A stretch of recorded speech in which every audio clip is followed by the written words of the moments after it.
Kajian Kitab.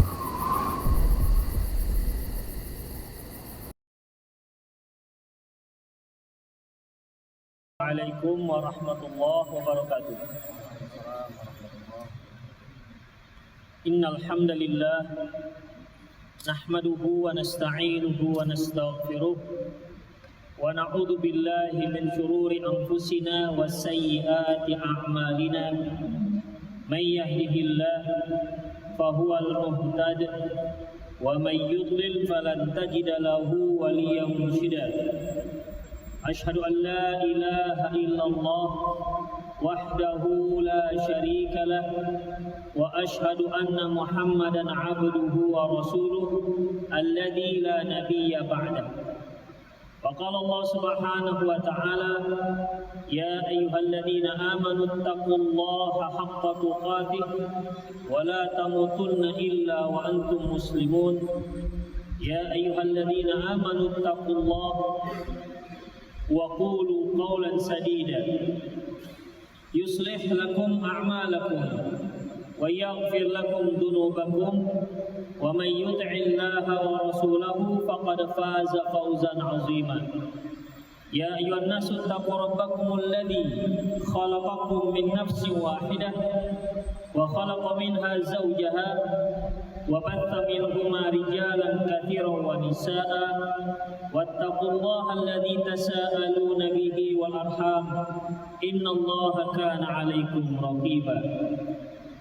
أما بعد إن أصدق الحديث كتاب الله وخير الهدي هدي محمد صلى الله عليه وسلم وشر الأمور محدثاتها وكل محدثة بدعة وكل بدعة ضلالة وكل ضلالة في النار.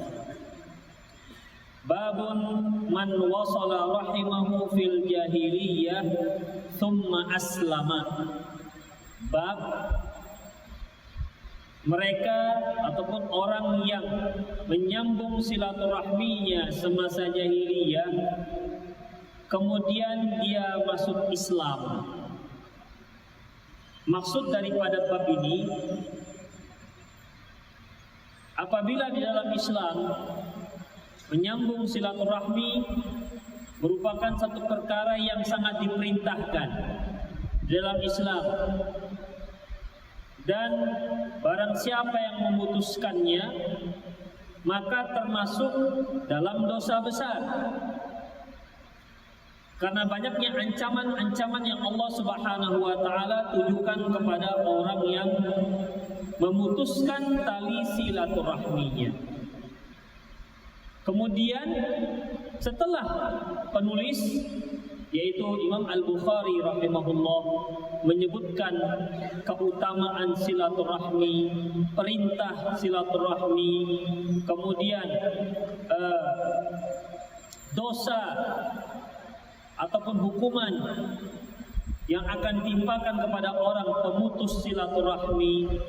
Lantas beliau membawakan bab ini, yaitu bagaimana kalau ada seorang semasa dia jahiliyah atau sebelum dia masuk Islam, dia sangat menyambung tali silaturahminya atau menjaga silaturahminya. Setelah itu dia masuk Islam. Lantas bagaimana dengan perbuatan baik menyambung silaturahmi yang pernah dia lakukan semasa dia belum masuk Islam? Apakah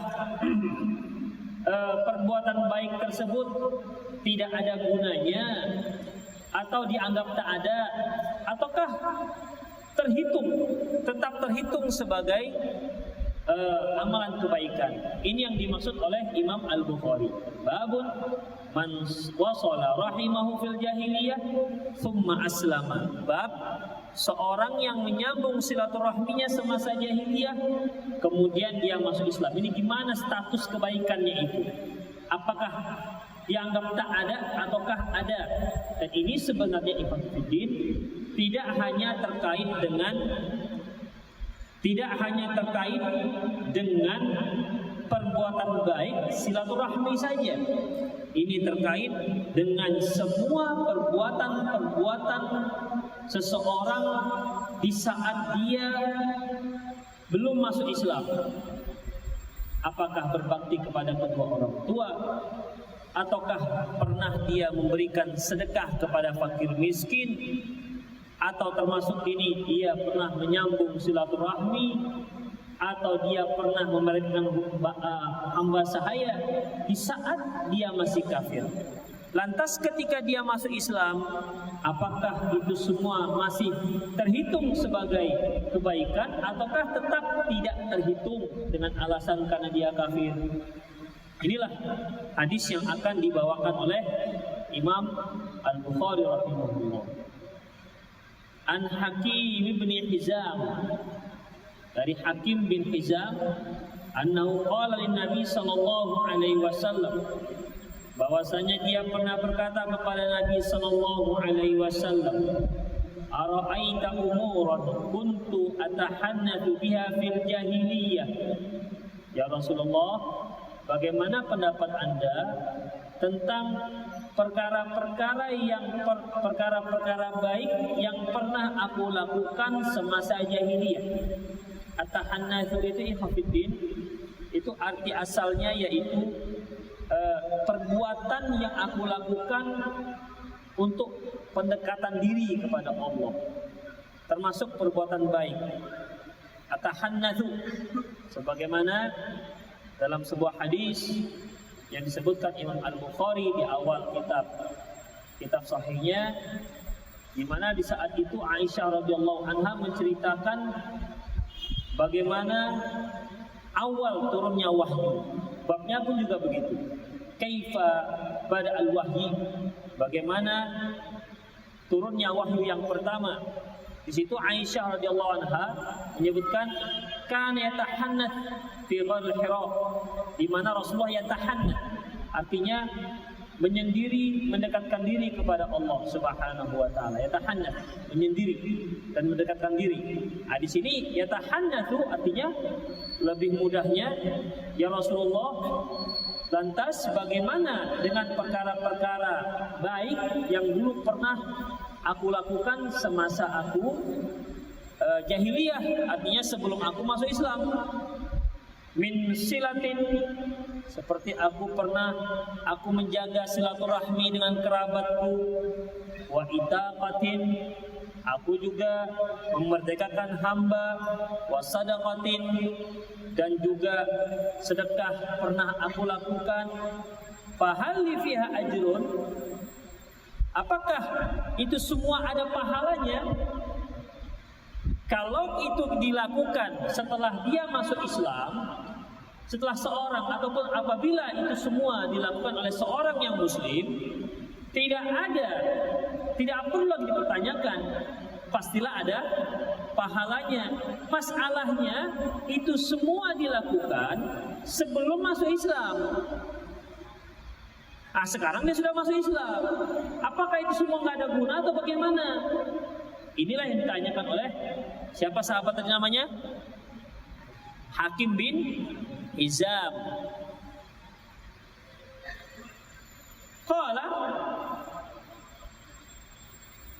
Qala Hakim, lantas Hakim berkata, qala Rasulullah sallallahu alaihi wasallam, Rasulullah sallallahu alaihi wasallam bersabda, aslamta ala ma salafa min khairin. Kamu masuk Islam dan membawa kebaikan-kebaikan yang terdahulu yang pernah kamu lakukan.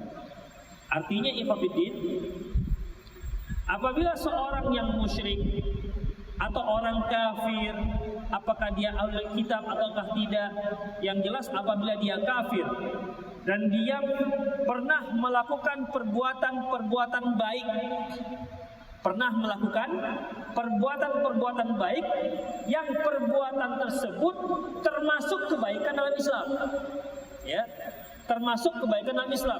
Karena bisa saja perbuatan baik yang dianggap baik masa jahiliyah tapi tak baik di masa Islam, ya. Yang ditanyakan Hakim bin Hizam ini, perbuatan baik itu dilakukannya sama dalam Islam juga dianggap baik, sedekah, memerdekakan hamba, silaturahmi, berbakti kepada kedua orang tua, membantu orang fakir, itu adalah perbuatan-perbuatan baik yang sudah dianggap baik semasa jahiliyah. Ya, jadi di dalam Islam perbuatan seperti itu juga dianggap baik, dinilai baik. Pada masa waktu jahiliyah juga dinilai baik. Nah sekarang yang dulu kebaikan yang pernah aku lakukan, yang dalam Islam juga dikatakan baik juga. Terus kalau aku sudah masuk Islam, kebaikan-kebaikan tersebut dihitung apa tidak ya Rasulullah?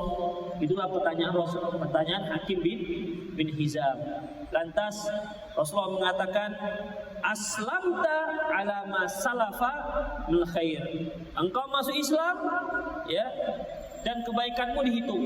Artinya tetap ada nilainya walaupun itu ya kamu lakukan di saat kamu belum masuk Islam. Hakim bin Hizam ini, ya, Hakim bin Hizam ini bin Khuwailid. Hakim bin Hizam bin Khuwailid. Antum pernah dengar nama Khuwailid? Apa itu? Siapa? Khadijah binti Khuwailid. Khadijah binti Khuwailid. Ini Hakim bin Hizam bin Khuwailid. Berarti bapaknya si Hakim itu Hizam, saudara laki-lakinya Khadijah radhiyallahu anha. Jadi keponakannya Khadijah ini. Ya, keponakan Khadijah radhiyallahu anha. Kemudian dia juga anak pamannya Zubair bin Awam. Hakim bin Hizam ini dia lahir 13 tahun sebelum kejadian sebelum kejadian Fil. 13 tahun sebelum tahun Fil, dan dia lahir di dalam Ka'bah. Istimewa ini. Dia lahir dalam Ka'bah, bukan luar Ka'bah. Ini menunjukkan bahwasanya ayahnya Hizam ini bukan orang sembarangan. Sampai istrinya pun melahirkan dalam Ka'bah. Dan yang namanya Ka'bah di kalangan orang Arab itu bukan sembarangan tempat. Itu tempat yang istimewa. Sejak dahulu sangat istimewa Ka'bah ini di kalangan orang-orang Arab. Jadi Hakim bin Hizam ini lahirnya di dalam Ka'bah. Kemudian beliau masuk Islamnya pada waktu penaklukan kota Mekah. Beliau masuk Islamnya pada waktu penaklukan kota Mekah, dan beliau pernah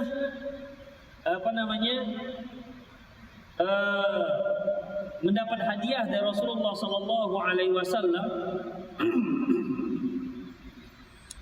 berupa 100 ekor unta. Berupa 100 ekor unta. Dan termasuk orang yang mu'allaf qulubihim, yang dilembutkan hatinya. Karena sebagian orang-orang pemuka Quraisy itu Rasulullah lembutkan hati mereka, lunakkan hati mereka dengan memberi hadiah. Itu ikhwatiddin, dengan memberi hadiah. Makanya ikhwatiddin, di antara cara melembutkan hati seseorang itu dengan hadiah.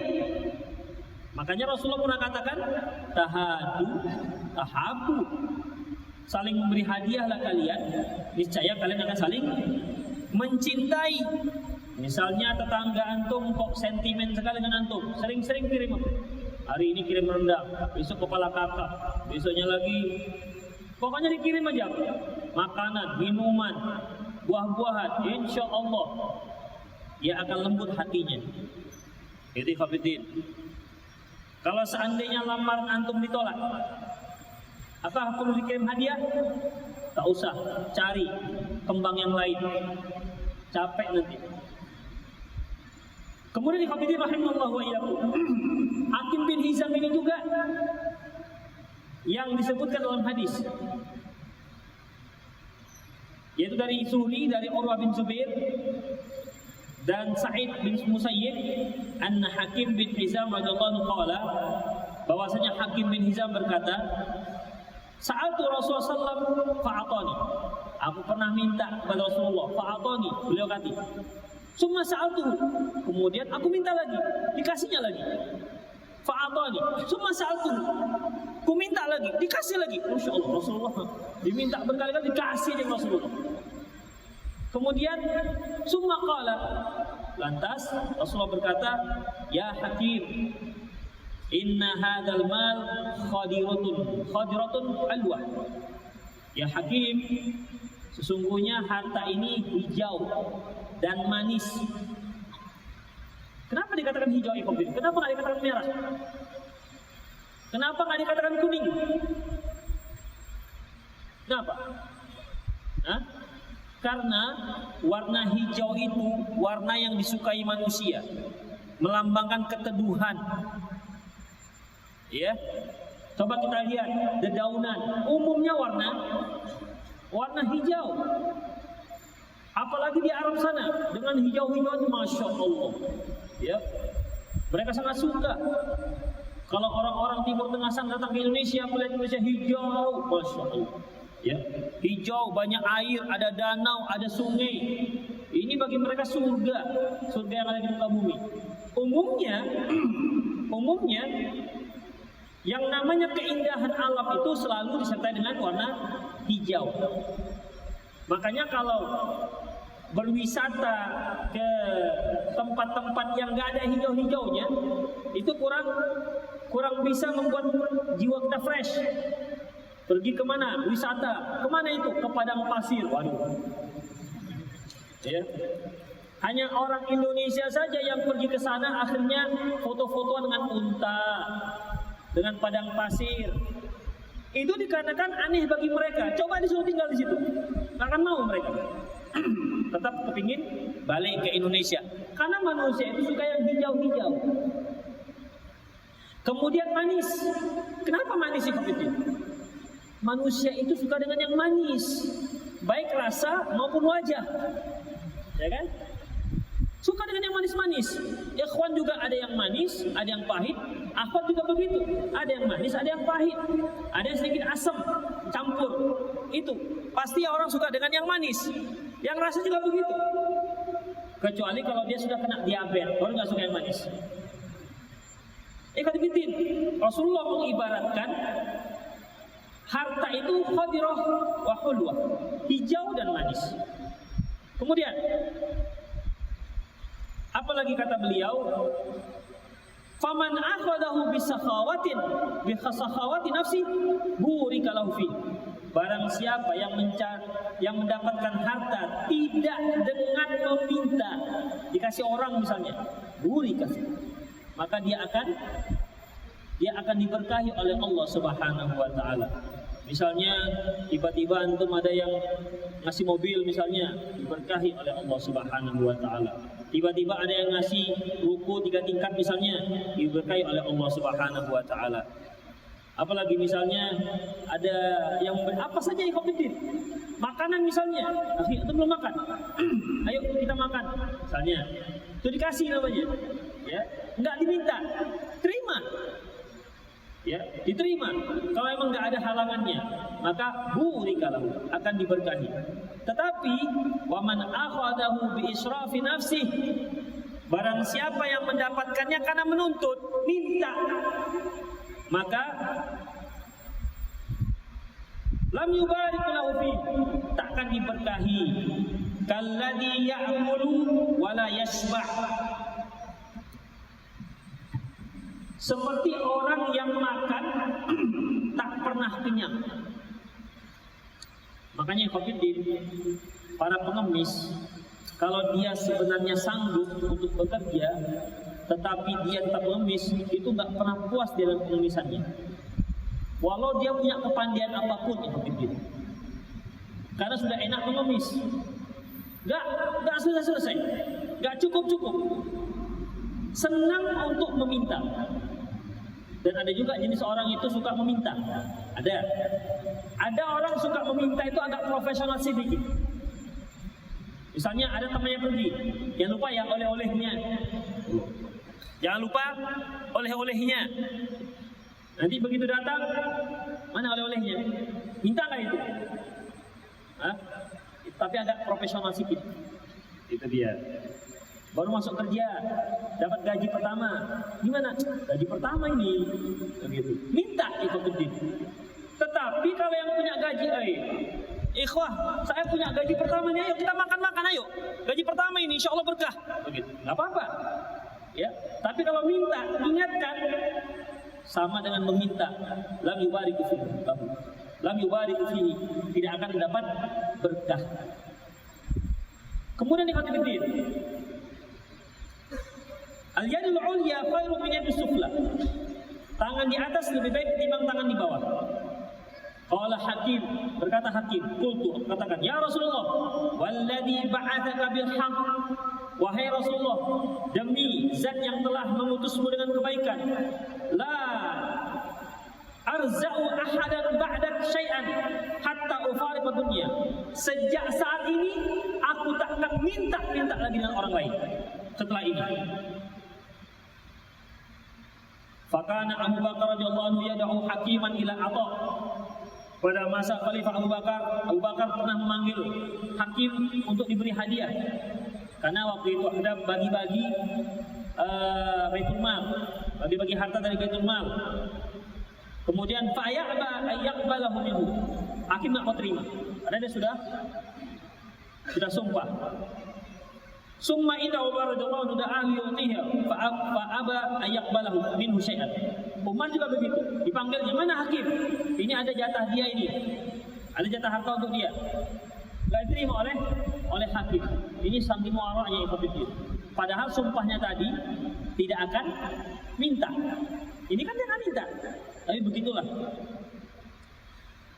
Wa inni wa anti. Faqala Umar, berkata Umar, inni ashadukum ya ma'syarul muslimin ala Hakim. Inni a'ridu alaihi haqqahu min hadzal fai' faya'ba ay ya'khudhu. Kata Umar, wahai kaum muslimin sekalian, kalian saksikan, aku bukan tak berikan kepada Hakim, aku sudah berikan kepada dia tapi dia enggak mau. Saksikan ya. Begitu. Jadi jangan sampai Umar dituduh enggak memberikan jatah Hakim kepada si Hakimnya. Demikian ikhwatuddin. Demikian seterusnya sampai beliau wafat. Itulah Hakim bin Hizam, seorang sahabat yang luar biasa. Beliau berusia 120 tahun. 60 tahun sebelum Islam, 60 tahun setelah Islam. Itulah Hakim bin Hizam. Ikhwatuddin rahimanallahu wa iyyakum. Hakim bin Hizam ini pernah ikut perang Badar. Kira-kira Hakim bin Hizam ini ikut perang Badar, dia bersama pasukan siapa? Muslim? Apa kafir? Muslim apa kafir? Coba antum, Muslim apa kafir? Kafir. Kenapa? Kenapa kafir? Dari mana antum tahu? Coba tahu? Nggak tahu? Takut itu. Ketika perang Badar, Hakim bin Hizam itu bersama pasukan kafir apa bersama pasukan kaum muslimin? Antum coba ini. Kalau nggak tahu berarti di melamun. Kafir apa muslim? Kafir kenapa? Masuk Islam karena lebih harta. Salah. Kenapa?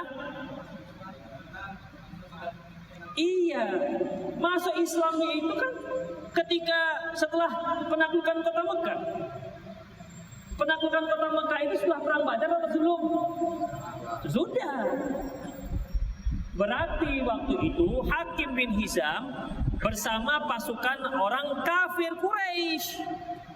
Tapi alhamdulillah dia tak termasuk yang terbunuh. Makanya dia selalu bilang alhamdulillahilladzi najani fil badr.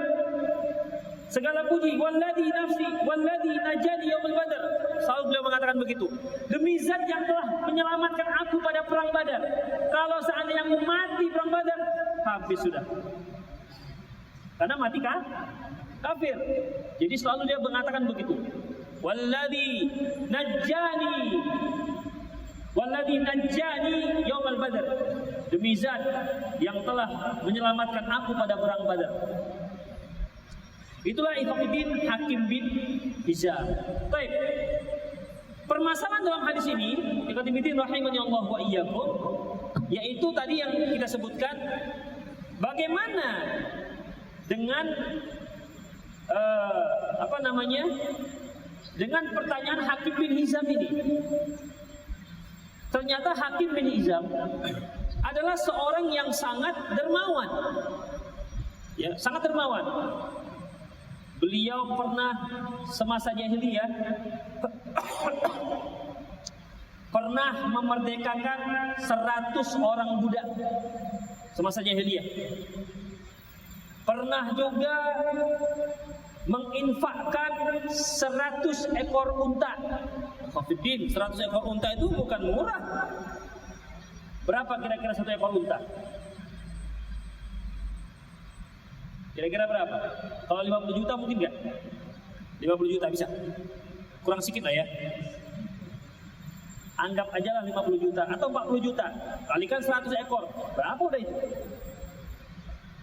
Kalikan 100 ekor. 4M berarti ya. Ya kan? Kalau 1 juta 40 juta, 1 unta 40 juta, berarti 4M. Bayangkan. Infaknya 4M. Di kota Medan ini ada orang yang berinfak 4M. Ada, tapi sangat langka sekali. Kalau ada kita mau cari juga tuh orang ini, supaya dapat tanah untuk masjid kita. Demikian ikhwatiddin rahimanallah wa iyyakum. Dan semasa dia masuk Islam, apa katanya ikhwatiddin? Ya. Apa katanya?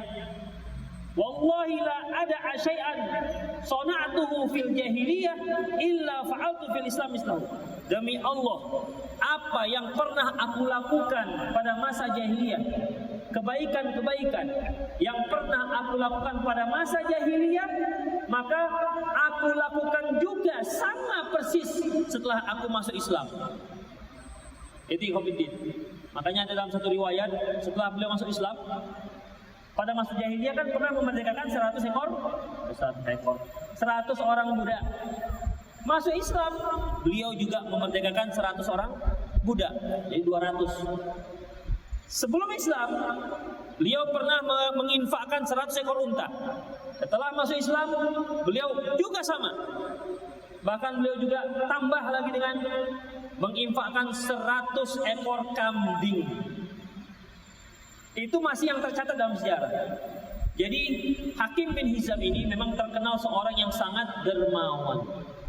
Makanya ikhwatiddin, orang yang dermawan ketika jahiliyah, ketika masuk Islam lebih dermawan lagi. Ya.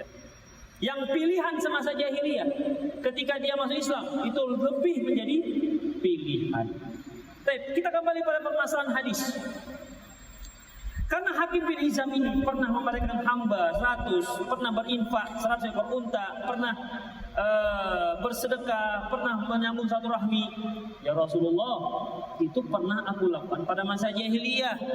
Lantas, apakah itu ada nilainya kalau aku masuk Islam? Setelah aku masuk Islam?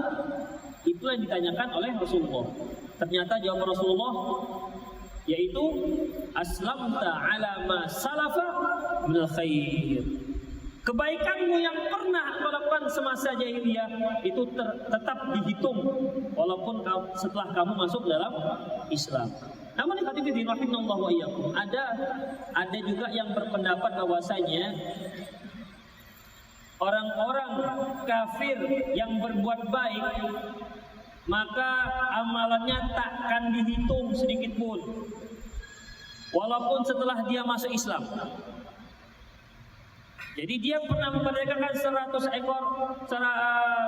orang hamba masuk Islam, itu tidak dihitung, dianggap nol. Jadi kebaikan yang dihitung hanya kebaikan di saat dia sudah masuk Islam. Kelompok ini hafidin berdalilkan dengan firman Allah dalam surat Nur ayat 39. Walladzina kafaru a'maluhum kasyarab. Orang-orang kafir amalannya itu seperti mafata morgana. Kalau kita lihat fata morgana terlihat seperti air, banyak. Ketika kita datangi ternyata panas, tidak ada air sedikit pun. Jadi tak ada gunanya. Mereka juga berdalil dengan surah Az-Zumar ayat 65. Walaqad uhiya ilaika wa ilal ladzina min qablik. Sungguh ya Muhammad telah diwahyukan kepadamu dan kepada orang-orang sebelummu. La in asyrakta, kalau kamu berbuat syirik, la yahbatanna 'amaluk, dan engkau akan dihapuskan semua amalan kebaikanmu. Wa la takunanna minal khasirin, dan kamu termasuk orang-orang yang rugi. Ini juga dijadikan dalil bahwasanya orang musyrik, orang kafir, amalannya tak ada guna sama sekali, tidak ada nilai sama sekali. Demikian juga dalam surah Al-Baqarah Allah menyebutkan, wa may yartadda minkum an dinihi fayamut wa huwa kafir fa ulaika habitu amaluhum fid dunya wal akhirah. Barang siapa yang murtad dari agamanya lantas dia mati dalam keadaan kafir, maka dihapuskan semua amal-amal kebaikannya di dunia dan akhirat. Ulaika ashabun nar hum fiha khalidun, mereka termasuk penghuni neraka dan mereka kekal dalamnya. Demikian ikhwatiddin rahimanallahu wa iyyakum. Ini kelompok yang mengatakan apabila seorang kafir dia berbuat baik, maka amalan baiknya tak dihitung walaupun setelah dia masuk Islam. Tetapi yang rajih bahwasanya apabila ada orang yang kafir, semasa dia kafir, dia berbuat baik, memberikan sedekah, menolong orang yang miskin, berbakti kepada kedua orang tua, memerdekakan hamba, maka yang rajih bahwasanya amalannya dihitung apabila dia masuk Islam. Kalau dia mati dalam keadaan kafir atau mati dalam keadaan kafir, maka seluruh amalan kebaikannya tak ada guna sama sekali. Tetapi kalau sebelum dia meninggal sempat masuk Islam, maka amalan kebaikannya dihitung oleh Allah Subhanahu wa taala. Dalilnya yaitu hadis yang tadi. Hadisnya sahih. Yaitu sabda Rasulullah SAW, yaitu aslam ta'ala ma salafa minal khair. Engkau masuk Islam dengan membawa semua pahala-pahala kebaikanmu yang kamu lakukan semasa sebelum Islam. Itu yang pertama. Hadis yang kedua, sabda Rasulullah SAW, idza aslama al-'abdu fa hasuna islamuhu.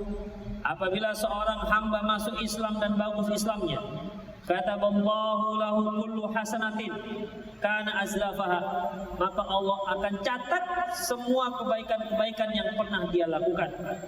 Wa muhiyat anhu kullu sayyi'ah, dan dihapuskan semua keburukan-keburukan yang dia lakukan. Kana azlafaha. Jadi kalau dia sudah masuk Islam, yang dihitung hanya apanya? Kebaikannya saja. Adapun keburukannya tak dihitung, dianggap nol, pemutihan. Jangan ada yang berbisik yang terantum, bergumam, enak kali orang kafir ya. Jangan. Kenapa? Iya karena dia masuk Islam, kalau masuk Islam gimana? Ya. Jadi Hafidin, summa kana ba'dal qisas. Setelah itu ya qisas, yaitu al-hasanatu bi'asri amsalha ila sab'ati mi'ati dhifin wa sayyi'atu misliha. Setelah itu ya sama seperti yang lain, normal. Setiap satu kebaikan bisa dilipat gandakan sampai 700 kali lipat. Adapun setiap keburukan hanya dihitung satu, tak ada lipat ganda untuk keburukan. Ini menunjukkan bagaimana Allah Subhanahu wa taala sangat sayang dan cinta kepada hamba-hambanya. Kalau kita melakukan satu kebaikan, bisa Allah lipat gandakan sampai 700 kali lipat. Tetapi satu keburukan tak ada lipat gandanya. Satu keburukan ya satu, tidak ada sampai 700 kali lipat, ganda. 2 kali lipat itu tak ada. Kemudian ikhwatiddin rahimanallahu wa iyyakum, Aisyah radhiyallahu anha pernah bertanya kepada Rasulullah tentang Ibnu Jada'an.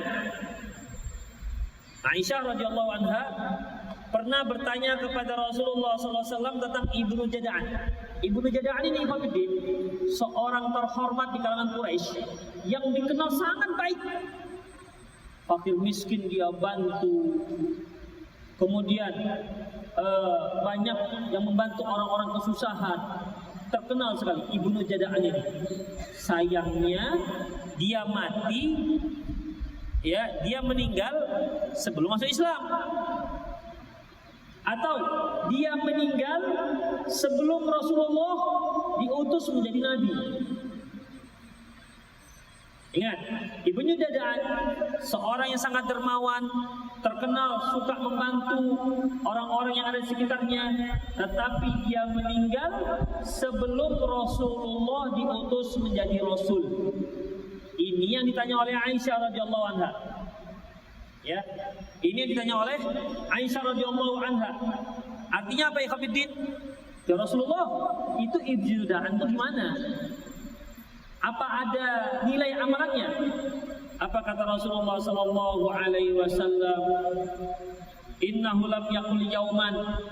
Ibnu Jada'an tak pernah sekalipun mengatakan Rabbi ighfirli khati'ati yaumaddin. Ya Allah, ampunilah kesalahanku nanti di hari akhirat. Dia tak pernah berdoa seperti ini. Artinya dia belum Islam. Dia juga tidak meyakini adanya hari kiamat. Namanya juga masih musyrik. Ya.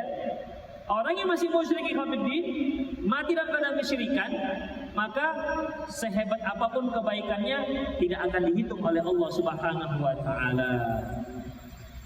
Intinya Rasulullah SAW mengatakan bahwasanya ya dia musyrik dan dia akan mendapat adab dari Allah Subhanahu wa taala karena kesyirikannya.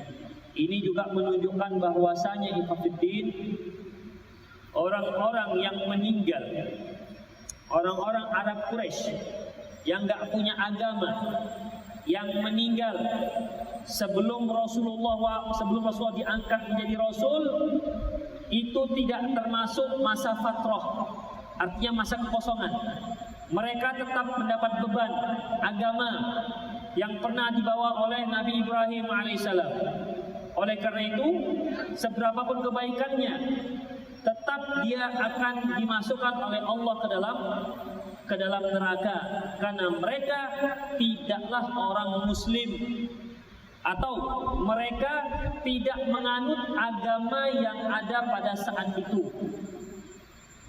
Seperti Ibnu Jada'an ini. Ibnu Jada'an orang yang soleh lah kita katakan. Soleh menurut standar orang kufar Quraisy pada waktu itu. Meninggal sebelum diutus jadi nabi. Meninggal sebelum Rasulullah diutus menjadi nabi, tapi ternyata tempatnya di neraka. Itu Ikhwanuddin.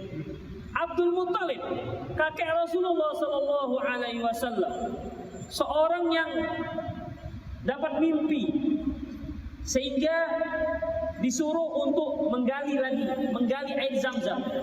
Yang pada saat itu air Zam-Zam sudah kering, sudah lama kering. Jadi sebelum Rasulullah SAW lahir, ya, pada masa pemerintahan Abdul Muttalib, air Zam-Zam itu kering. Dikarenakan kemaksiatan yang dilakukan oleh suku Jurhum. Air Zam-Zam itu muncul pada zaman siapa? Ismail alaihissalam. Kemudian mereka didatangi oleh orang-orang Arab jadi Bani Jurhum. Menikahlah Nabi Ismail dengan salah seorang akhwat gadis dari Bani Jurhum. Setelah meninggal Hajar ibunya, meninggal Ismail, tinggallah anak-anak Ismail. Lama-kelamaan mulai terjadi dekadensi moral dan dekadensi tauhid, sehingga muncul lagi kesyirikan, muncul banyak kemaksiatan, hingga air Zam-Zam pun kering. Hingga pada masa pemerintahan Abdul Muttalib, beliau mimpi sampai 3 malam berturut-turut disuruh untuk menggali Zam-Zam, dan dialah yang menggali lagi. Dapatlah air Zam-Zam, mengalir lagi air Zam-Zam. Itulah awalnya kembalinya air Zam-Zam. Ya, kembalinya air Zam-Zam. Tapi dia meninggal di atas agamanya agama kesyirikan. Makanya Abu Thalib ketika dia akan meninggal, Rasulullah datang. Dan Rasulullah, ya ammi qul la ilaha illallah kalimatan uhajju laka indallah yaumil qiyamah. Wahai pamanku, katakan la ilaha illallah. Ini kalimat yang akan aku jadikan sebagai pembela dirimu nanti di hari kiamat. Tapi sayangnya sebelum dia meninggal dia mengucapkan ana ala millati Abdul Muttalib. Aku berada di atas agamanya Abdul Muttalib. Abdul Muttalib ini apanya Abu Thalib? Hah? Ayahnya. Aku berada di atas agamanya Abdul Muttalib. Mati Abdul Muttalib dalam keadaan kafir. Berarti kalau Abu Thalib berada di atas agamanya Abdul Muttalib, dicap sebagai orang yang muslim atau kafir, berarti Abdul Muttalibnya kafir juga. Padahal dia meninggal sebelum Nabi diutus menjadi Rasul. Demikian ikhwatiddin. Itu dalil. Ini juga terkait dengan bapaknya Rasulullah, ya kan? Terkait dengan ibunya Rasulullah. Jadi satu hal yang tidak perlu diperselisihkan lagi masalah tersebut. Demikian ikhwatiddin rahimani Allah wa iyyakum. Sepertinya itu saja faedah-faedah yang bisa kita ambil dari hadis ini. Jadi intinya adalah amalan kebaikan yang dilakukan oleh orang-orang kafir sebelum dia masuk Islam itu akan terhitung kembali apabila dia sudah masuk ke dalam Islam. Bahkan ada yang berpendapat bahwasanya amalan kebaikan tersebut kalau dia masuk Islam akan dihitung 2 kali. Mereka akan mendapatkan pahala 2 kali lipat. Itu khusus untuk ahli kitab. Untuk orang Nasrani dan untuk orang Yahudi yang mereka berada di atas agama mereka yang benar, apabila mereka beriman dengan Nabi Isa, beriman dengan Nabi Musa, kemudian ketika datang Rasulullah, mereka pun akhirnya beriman kepada Rasulullah, akan diberi pahala 2. Iman mereka terhadap Rasul mereka dan kemudian itu beriman kepada Rasulullah Sallallahu Alaihi Wasallam. 2 kali lipat keimanan. Demikian ikhwatiddin, semoga bermanfaat. Aku qouli hadza wa astaghfirullah li wa lakum wa lil muslimin innallaha.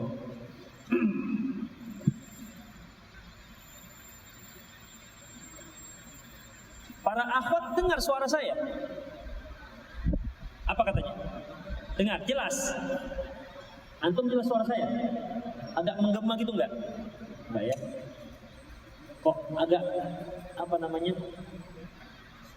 Agak menarik suara. Jadi perlu suara kuat. Enggak tenang gitu.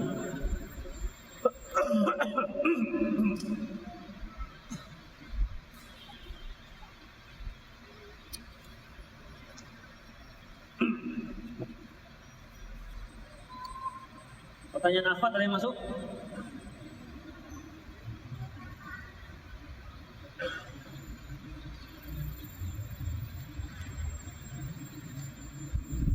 Saya adalah seorang pemuda usia 22 tahun yang masih kuliah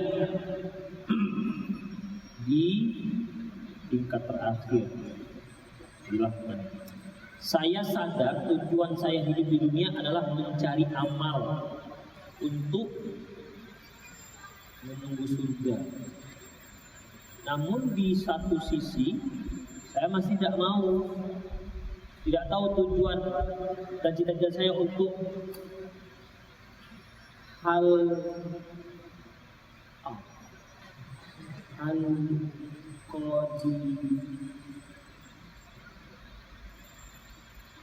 coba diulang lagi tulisannya, diperbagus. Gak paham saya tulisannya.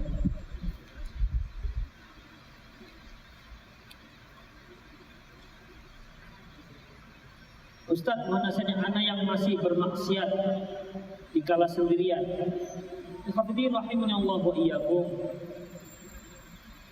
Bermaksiat dalam keadaan sendirian itu menunjukkan bahwasanya kurangnya iman kita kepada Allah Subhanahu wa taala. Kita tahu bahwasanya Allah itu yang Maha melihat, Maha mendengar, Maha mengetahui. Ya, mengapa kita bisa melakukan hal seperti itu. Oleh karena itu ketika kita tahu dalam kesendirian itu kita berbuat maksiat di Hafidin, bagaimana caranya? Jangan sering-sering sendiri. Itu dia. Jangan sering-sering sendiri. Pas mau buka internet, oh itu bagus. Pas buka internet, jangan sendiri. Kalau bisa ada teman di belakang, teman di sampingnya. Karena bisa saja dia akan tergoda. Jadi Hafidin jangan sendiri, ya harus ada teman-teman yang selalu menyertai dia. Bagaimana hukumnya meminjamkan dan menyumbangkan buku bajakan kepada orang lain? Hafidin rahimanallah wa iyyakum. Buku bajakan, namanya juga sudah bajakan judulnya kan? Tentulah orang yang punya buku tidak akan ridho kalau bukunya dibajak. Udah gitu ya. Yang punya buku pasti gak akan ridho. Sebagaimana kalau antum nulis buku, kemudian dibajak orang, difotokopi orang, dijual pula lagi. Lebih banyak untungnya dia pada antum. Pasti gak ridho, ya kan? Sama seperti itu juga orang lain. Baik, ketika antum memberikan buku bajakan kepada orang lain, ya berarti antum yang berdosa. Sementara yang meminjam nggak ada masalah bagi dia, kecuali kalau dia juga tahu itu buku bajakan. Ini bukunya kok hitam putih, tadinya kan ada warna-warnanya misalnya begitu. Makanya Hafidin, kalau kita mau menuntut ilmu supaya dapat keberkahan, hindari buku-buku bajakan. Terutama ini adik-adik yang belajar di kedokteran. Karena kalau kedokteran itu bukunya kan mahal-mahal, akhirnya banyak yang dibajak. Itu dia. Supaya berkah ilmunya, ya berkah ilmu kedokterannya. Kalau sudah berkah Hafidin, disembur aja di pasien itu sembuh dia. Iya, itu dia Hafidin, ya. Didengar-dengarkan saja pakai itu sudah sembuh setengahnya. Kenapa? Karena sebenarnya yang menyembuhkan adalah Allah Subhanahu wa Ta'ala, bukan obat. Obat itu hanya perantara. Itu untuk mendapatkan keberkahan. Upayakanlah itu. Kecuali kalau memang nggak sanggup belinya, nggak sanggup lagi ya sudah. Atau apa hukum orang yang bekerja di bangunan kuburan non muslim dan bagaimana uang dari hasil pekerjaan? Hafidin, kenapa kok bangunan kuburan muslim? Rasulullah kan melarang tidak boleh membangun kuburan. Itu umum, muslim dan kafir. Makanya kalau ada kuburan orang kafir di tempat muslim, di daerah kaum muslimin, nggak boleh dia buat bangun. Harus ikut aturan muslim. Begitu. Ya, kalau dia membangun kuburan orang muslimnya sama hukumnya seperti dia membangun kuburan. Kalau dia membangun kuburan orang muslim, misalnya bangunan itu dimekahkan, ada tudungnya, di keramik, kemudian lantainya dibuat granit misalnya, tiangnya dicor, atasnya pakai seng seng yang bagus, kemudian di plafon sudah plafon, macam-macam itu. Pakai AC lagi supaya kedinginan dia. Karena kepanasan misalnya begitu Hafidin, ya nggak boleh. Ya nggak boleh.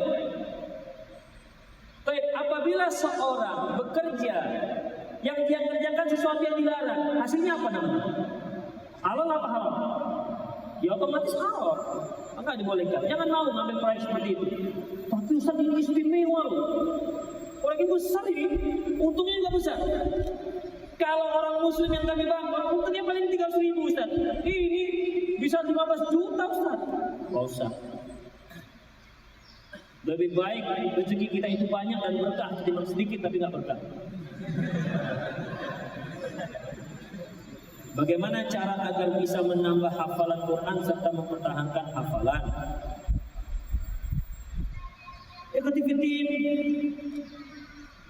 yang jelasnya yang namanya mempertahankan hafalan supaya kuat hafalan, ya jauhkan maksiat, itu nggak bisa selain itu. Kedua, sering murojaah. wasiatnya, masya Allah, seperti malaikat. Tapi tak pernah murojaah, ya akan lupa. Ya akan lupa. Memang ketika kita ngapal Quran, ikhwatiddin, itu semangat untuk menambah hafalan itu lebih kuat ketimbang murojaah, ketimbang mengulang. Semangat untuk menambah hafalan itu sangat lebih kuat ketimbang mengulang. Mengulang itu saja. Padahal seharusnya ketika kita menambah hafalan, ya ada dua tugas untuk kita, yaitu menambah hafalan, mempertahankan hafalan. Sebaiknya dia pertahankan hafalan dulu, baru dia tambah. Sudah bertahan, baru dia tambah. Yang tambah tersebut dipertahankan lagi. Begitu ikhwatiddin. Sehingga semakin sering dia mengulang, akan semakin kuatlah hafalannya. Di samping jauhkan banyak maksiat. Kemudian banyak berdoa kepada Allah. Bagaimana hukum membawa Al-Quran di dalam ransel ke dalam kamar mandi? Apakah hal itu menafikan keagungan Quran? Iya, nggak boleh kalau itu. Antum masukkan ke dalam ransel. Ransel itu ada tas khusus, kotak khusus. Kotak itu di situ ada bungkus Al-Quran. Al-Quran itu dilaminating lagi dengan sama saja, nggak dibolehkan dibawa dalam WC. Jadi bagaimana? Letak di luar. Kalau kami letak di luar, hilang nanti ranselnya. Kalau sudah seperti itu, silahkan. Misalnya nih, antum ada bawa buku Quran kecil yang di kantong, bisa dibaca. Ini kalau saya taruh di luar, saya pergi masuk WC, hilang. Dari bandara misalnya, atau di manalah kira-kira, perkiraan besarnya hilang. Maka silakan bawa masuk. Kenapa? Mudornya lebih besar kalau antum meninggalkan di luar. Silakan. Tapi memang perkiraan besar bilang, tapi siapa pula yang mencuri Al-Quran? Ya kan? Kalau ada satu tempat Quran diletak hilang, itu luar biasa. Tapi kalau memang ada yang mencuri Al-Quran antum, relakan aja ya. Alhamdulillah dicurinya, semoga dia baca. Itu dia. Karena memang jarang orang pencuri spesialis Al-Quran itu jarang. Pencuri spesialis kotak infak masjid ada banyak, ya. Pencuri spesialis kotak infak masjid ada, tapi pencuri spesialis Quran langka sekali. Nenek saya membagikan harta sebelum meninggal. Apakah dia termasuk harta warisan? Nenek saya membagi harta sebelum meninggal. Kalau dia sebelum meninggal dibagikan, itu bukan warisan. Warisan itu sesudah meninggal. Sebelum meninggal namanya hibah. Pemberian itu ada 3. Pemberian ada 3. 2 sebelum meninggal, dan 1 sebelum meninggal, 2 setelah meninggal. Yang sebelum meninggal namanya hibah. Apabila orang tua memberikan hibah kepada anaknya, maka harus adil, rata. Laki-laki perempuan sama. Itu kalau hibah. Dan kemudian 2 setelah meninggal. Yang pertama, di antara yang 2 ini harus wasiat yang terlebih dahulu. Wasiat warisan. Wasiat harus lebih dahulu dikeluarkan. Wasiat ini tidak boleh lebih daripada 1/3 harta dan tidak boleh diberikan kepada ahli waris. Ya. Yang ketiga yaitulah yang namanya warisan, di mana Allah yang menentukan bahagian-bahagian setiap ahli waris, bukan kita. Jadi kalau dia bagi sebelum meninggal, berarti namanya hibah, dibagi rata. Beliau membaginya berdasarkan hukum Islam. Ya, orang bukan warisan, ya, bukan warisan.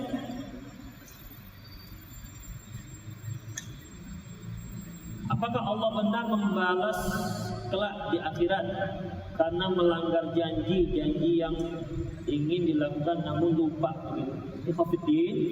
Setiap perkara yang akan dihukum oleh Allah itu ada sebabnya. Satu dosa itu akan dianggap dosa Dan kalau Allah tidak ampuni akan diazab apabila memenuhi syarat. Syarat dan ketentuannya berlaku. Yang pertama, apabila dia tahu itu dosa. Apabila dia tahu itu dosa. Yang pertama. Yang kedua, kuat tahu. Coba pasnya turunkan. Itu yang pertama. Apabila dia tahu itu dosa. Kalau dia tak tahu itu dosa, maka tak akan dihukum oleh Allah. Yang kedua, dia sudah tahu dan dia lakukan dengan sengaja. Kalau tak sengaja, tak ada hukum. Seperti orang yang makan di siang hari bulan Ramadan, dikiranya masih bulan Sya'ban. Sudah 15 Ramadan masih dikira 15 Sya'ban. Parah itu. Udah, itu saking lupanya, nggak sengajanya. Baik. Kalau dia tahu dan tak sengaja, maka tak ada dosa. Yang ketiga, dia tahu dan disengaja, tapi karena dipaksa orang, ya dipaksa dia, maka dia baru berdosa. Tapi kalau dia nggak berdosa, tapi kalau dipaksa, kalau dia nggak terpaksa, maka berdosa. Jadi harus memenuhi syarat. Dia tahu al-ilmu al-muta'ammid sengaja, kemudian ghairu mukrah, tidak terpaksa. Orang yang terpaksa juga ada syarat. Orang yang terpaksa ada syarat. Yang pertama yaitu ancamannya ancaman yang dapat melenyapkan nyawa. Jadi kalau kamu tak buka puasa, maka aku tembak kepalamu. Itu berarti kan ancamannya nyawa. Tapi kalau kamu nggak buka puasa, gajimu tak aku kasih. Ancamannya sepele. Atau kalau kamu nggak buka puasa, aku gelitikin. Ancamannya nggak berbahaya. Ya. Yang kedua, syaratnya orang yang mengancam memang benar-benar bisa melaksanakan ancamannya dan antum merasa tak sanggup melawannya. Yang mengancamnya orang tinggi, besar, gede, sementara antum kecil, kurus, krempeng, gak sanggup melawannya.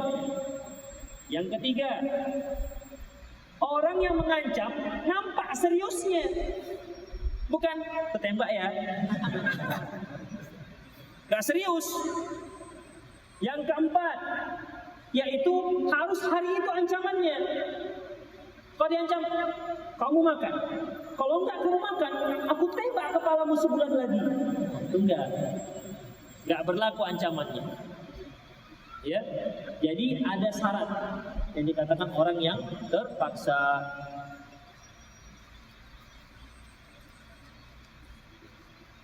Ustaz, adakah saran dari Ustaz tentang buku syarah adab mufrad? Apakah lebih baik langsung membaca kitab adab mufrad atau membaca buku syarahnya? Beli buku Arabnya, beli buku terjemahannya, beli buku syarahnya kalau ada. Jadi antum bisa membanding-bandingkan. Saya punya buku syarah ini ada 2. Buku syarah ada 2. Kemudian syarah sautiyah berupa kaset MP3 ada 1. Itu ikhwatiddin. Jadi sebenarnya saya ini cuma mentransfer aja ke antum. Bukan kita bahas sendiri, dengar, catat. Ada buku, catat, disimpulkan. Itulah yang dikasih ke antum. Udah itu aja kerjaan saya, bukan banyak-banyak. Udah jadi ustaz itu.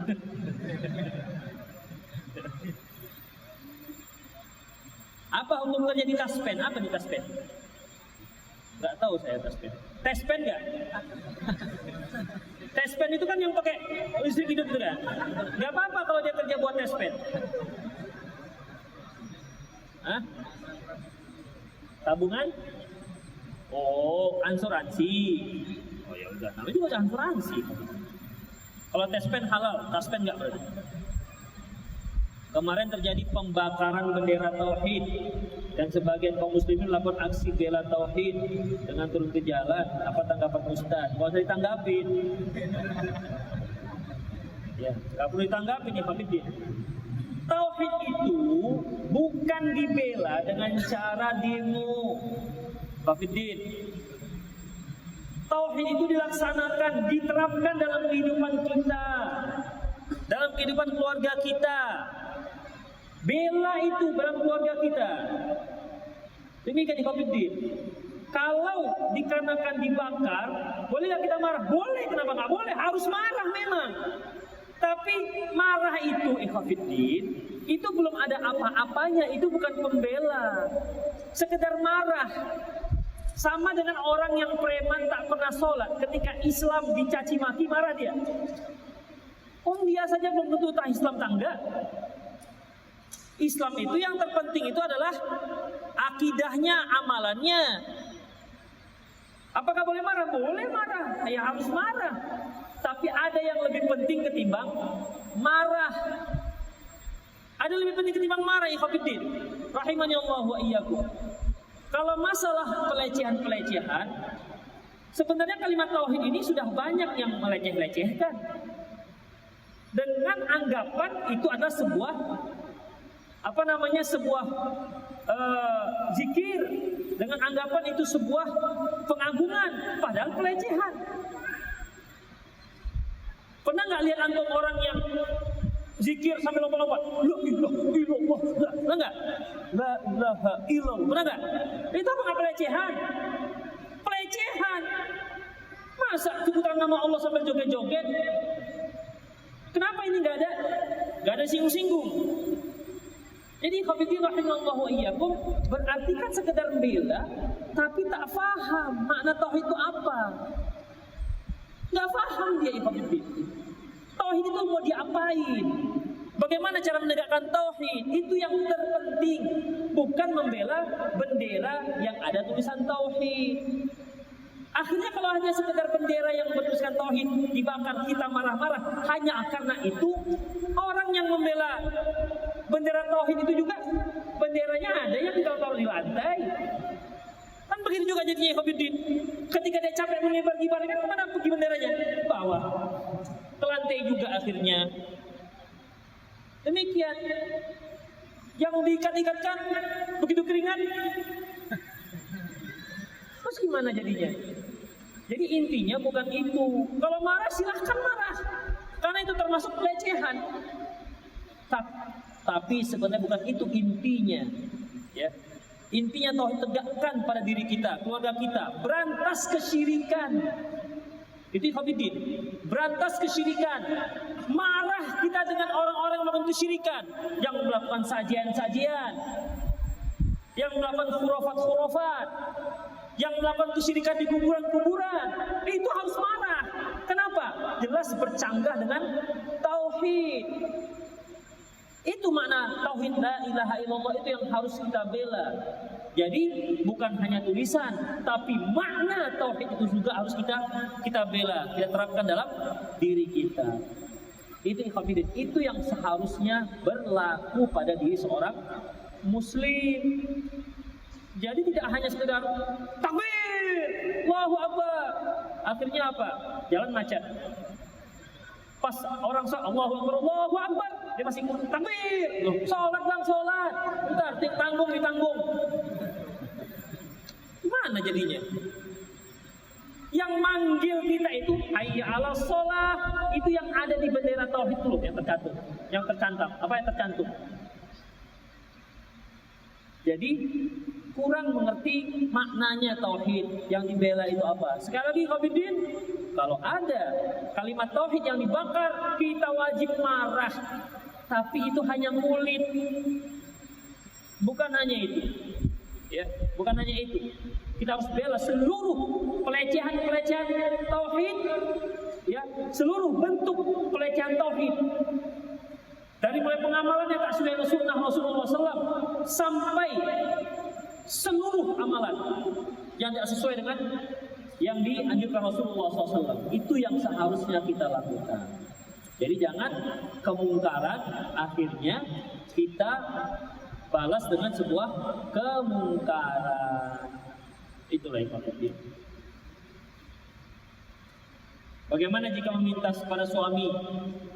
Ustaz, bagaimana jika meminta kepada suami atau suami minta kepada istri? Apakah ini termasuk tidak berkah?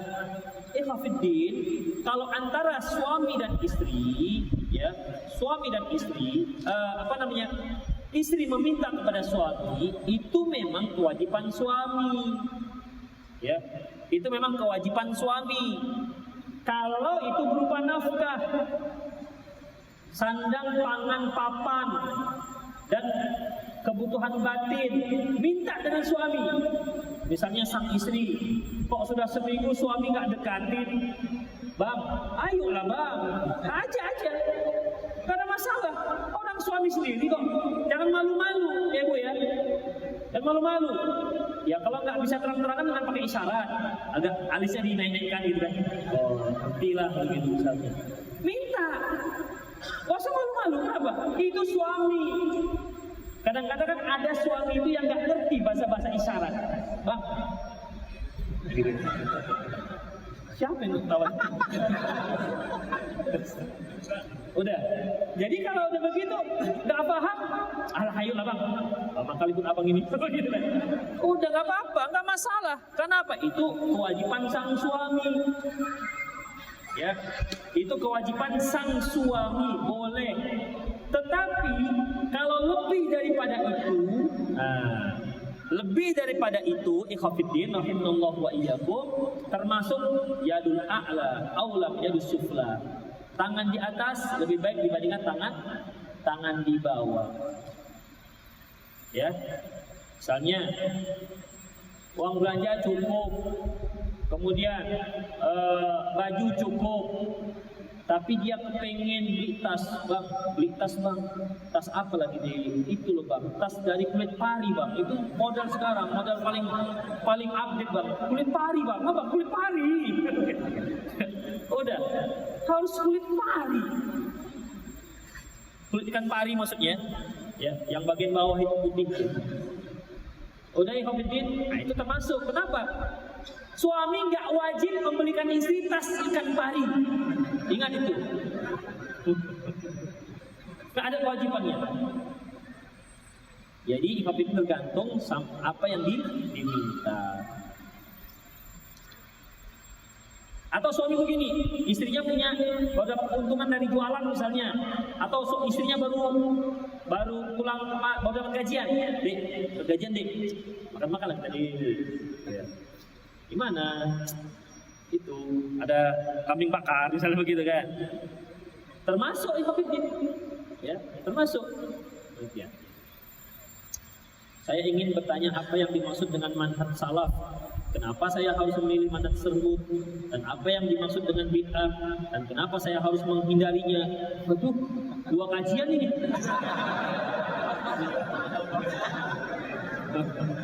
2 kajian ini, ikhwatiddin. Ini daurah tabligh akbar 2 kali nih. Intinya, ringkasnya, manhaj salaf itu adalah ikhwatiddin. Dari kata-kata salaf itu orang terdahulu. Terdahulu yang dimaksud adalah para sahabat. Jadi ketika kita berdalilkan dengan Al-Quran, kemudian dengan sunnah, Quran dan sunnah ini harus difahami seperti yang difahami oleh para sahabat atau salafus soleh, orang-orang terdahulu yang soleh-soleh ya, yang soleh saja. Karena kalau yang orang terdahulu, Abu Jahal juga orang terdahulu, Abu Lahab juga orang terdahulu, Fir'aun juga orang terdahulu. Jadi yang soleh, makanya ala nahji salafus soleh, orang terdahulu yang soleh-soleh. Itu dia. Jadi sebenarnya tidak ada yang boleh menolak. Kenapa? Pasti semua kaum muslimin harus menerima. Namanya juga Quran dan Sunnah sesuai yang dipahami oleh para sahabat. Semua akan menerima ikhwatiddin. Terus kalau nggak mau menerima, mau pemahaman siapa? Atau mu yang memahami? Mana bisa paham? Sahabat itu yang langsung melihat Rasulullah memberikan jangan yang memberikan hadisnya. Otomatis dia paling paham. Sahabat yang melihat langsung mimik Rasulullah ketika mengucapkan hadis, intonasi suara Rasulullah ketika mengucapkannya. Jadi paham apa maknanya. Demikian ikhwatiddin. Kalau kita hanya dengan baca-baca, belum. Ya, karena nggak melihat langsung. Itu ikhwatiddin. Jadi semua kaum muslimin harus salafi. Nggak boleh enggak. Ya. Nggak boleh enggak. Dan tidak boleh dijadikan ini nama kelompok. Tapi kemajuan kami salafi. Jadi kelompoknya salafi. Jadi akhirnya nama sebuah kelompok salah. Akhirnya kalau nggak ngaji depan dia nggak salafi. Begitu jadinya. Ini sudah jatuh pada hizbi. Hanya namanya salafi. Gitu jadinya ikhwatiddin. Jadi menggunakan nama salafi untuk satu hal yang batil. Sehingga kalau mau belajar salafi, belajar saya, dari saya. Nggak belajar dengan saya, nggak salafi nih, nggak salafi. Itu sudah hizbi namanya, nggak boleh. Banyak usaha salafi ikhwatiddin. Banyak juga yang nggak kita kenal. Yang penting manhajnya sesuai dengan apa yang dibawa oleh para sahabat, akidahnya, amalan dan seterusnya. Salafi lah dia, walaupun kita nggak kenal.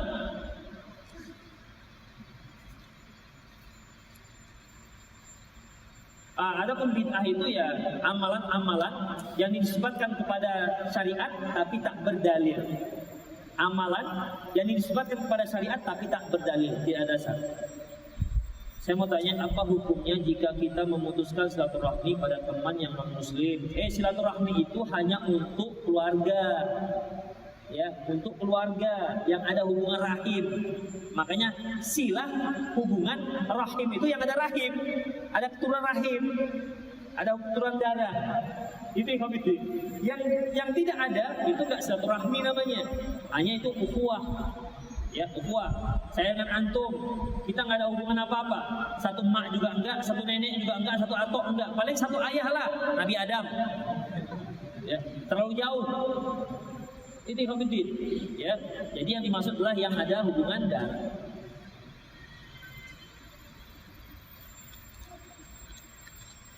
Ustaz, apa yang harus kita lakukan ketika khatib Jumat berceramah tidak sesuai dengan sunnah dan Al-Quran atau menyimpang? Antum diam dan tunggu saja cepat selesai. Jangan protes. Ustaz, maaf. Saya berharap Ustaz turun dari sana, saya gantikan. Nah, ketika khutbah tidak bisa. Ya. Mudarat lebih besar, tapi setelah selesai boleh dekat. Bertanya gitu. Jika ada seorang yang ingin mengikhlaskan seseorang karena Allah, tetapi merasa sulit dan berat meninggalkannya, saya mau paham. Jika ada orang yang ingin mengikhlaskan seseorang karena Allah, Anda bisa memahami apa maksudnya? Mengikhlaskan seseorang karena Allah, tetapi merasa sulit dan berat meninggalkan itu, bagaimana? Apa maksudnya? Ikhlasnya itu rela kali Ustaz. Ikhlasnya itu rela kali Mas. Rela meninggalkan mengikhlaskan seseorang karena Allah. Ingin mengikhlaskan seseorang karena Allah maksudnya apa? Ikhlasnya mungkin maksudnya artinya rela, merelakan. Merelakan untuk orang lain begitu. Gak ada seorang yang ingin mengikhlaskan seseorang karena Allah. Salah pula nanti kita jawab. Satu lagi lah sebagai pengganti. Orang tua anak sering membeli kebutuhan dapur dengan kartu kredit. Apakah jika anak menyajikannya makanan minuman yang dibeli itu berarti anak ikut makan riba? Enggak. Karena anak itu enggak. Karena anak itu kan mendapatkan nafkah. seorang itu kalau seorang berbuat riba, maka dia yang nggak boleh makannya. Kalau dia lepas ke orang lain, nggak masalah. Kecuali kalau harta tersebut harta yang menzalimi orang lain, dia beli, dia curi, maka nggak boleh dia berikan kecuali kembalikan kepada yang berhak. Demikian ikhwatiddin, semoga bermanfaat. Aku qouli hadza wa astaghfirullah li wa lakum wa lisal muslimin innahu ghafurur rahim. Subhanakallahumma wa bihamdik asyhadu an la ilaha illa anta astaghfiruka wa atubu ilaik. Wa akhiru da'wana alhamdulillahi rabbil alamin. Assalamualaikum warahmatullahi wabarakatuh.